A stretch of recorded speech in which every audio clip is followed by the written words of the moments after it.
Probably gonna be in like the 270s. What's up guys and welcome. You are watching Fazi Fitness.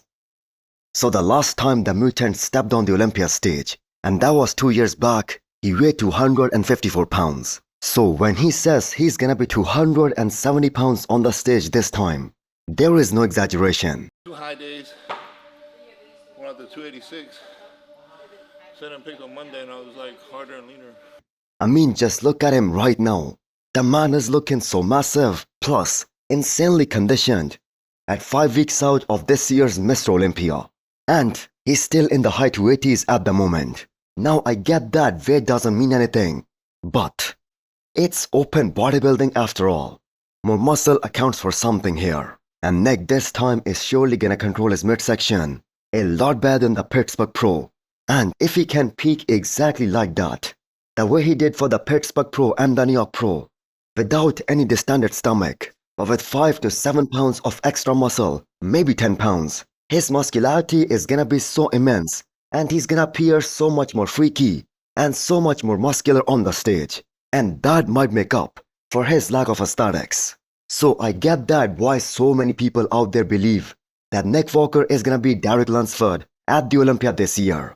We are talking about an extra 30 pounds of weight difference between these two amazing guys, and they're roughly of the same height. Nick is a bit taller.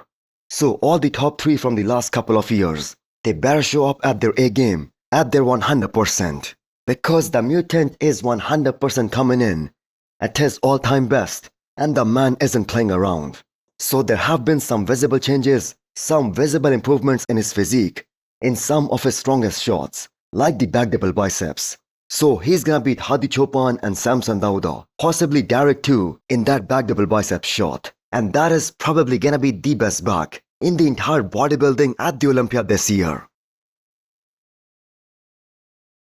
Before you scroll or blink too hard, have you subscribed yet? Please don't make me bring out the emotional blackmail. Hit that subscribe button and turn on the bell icon. It's free, it's painless, and that makes me look way cooler than I actually am. So all these stars have checked in for this year's Italy Pro Show, which is happening this weekend. And that is one of the most hyped up shows of this entire competitive season. And we have so many superb storylines going into this show. So first of all, Quinton Beastwood coming all this way to the UK to live and train with the reigning Olympia champion Samson Dauda and finish this prep with him. Sergio Oliva Jr. and his future as a competitive bodybuilder, that is on the line here, and that is dependent on him winning one of these shows.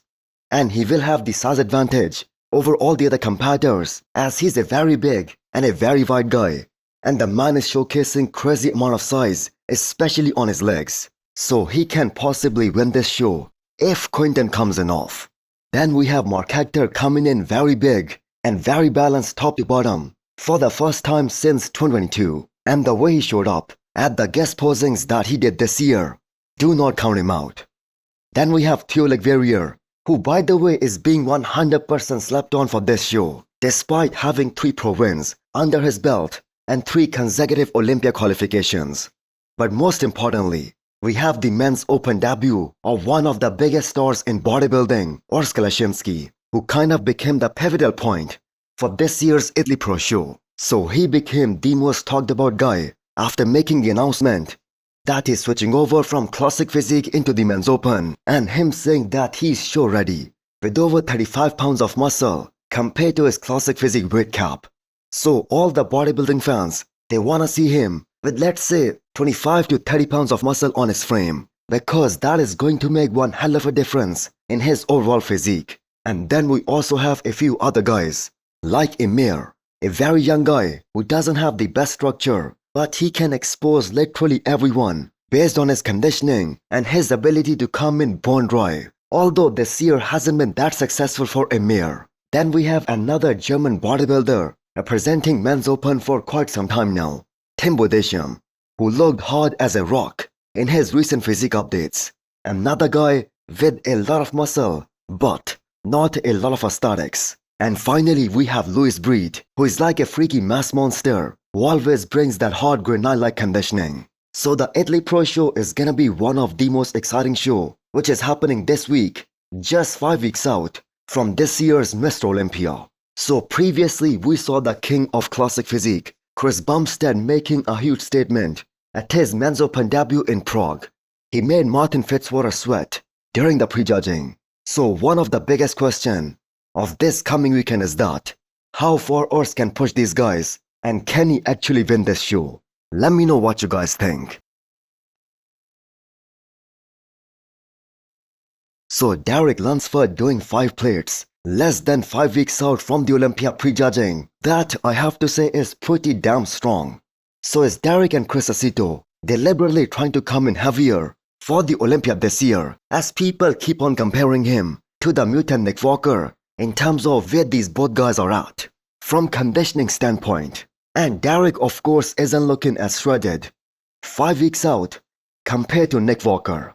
But it doesn't matter how a competitor looks like even a day before the show.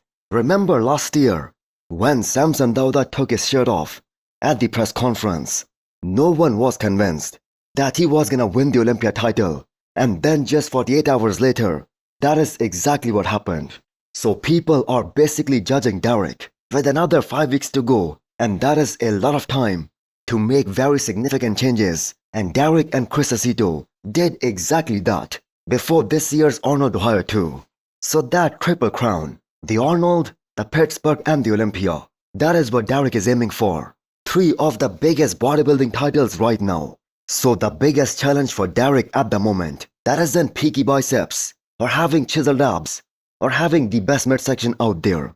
The biggest challenge is gonna be keeping all that volume, all that size on his legs and keeping them all round and full, while chipping away little by little and get that detail out without losing any of his size, and bring that same kind of dryness and conditioning that we saw from him at this year's Arnold. So his proportions are still one of the best in the world.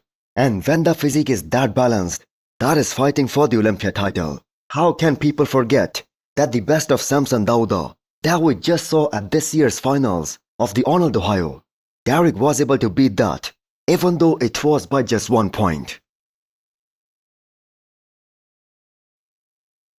So when was the last time there was this much smack talk in the men's physique division? Now these guys have always been very vocal, but Ali Bilal is a total savage, and the man has been very vocal throughout this year, as the man is the Arnold champion, where he did beat a very good version of Aaron Banks. But that being said, as much as his fanbase is loving the confidence, there is that other side of the industry that kind of see his attitude as arrogant.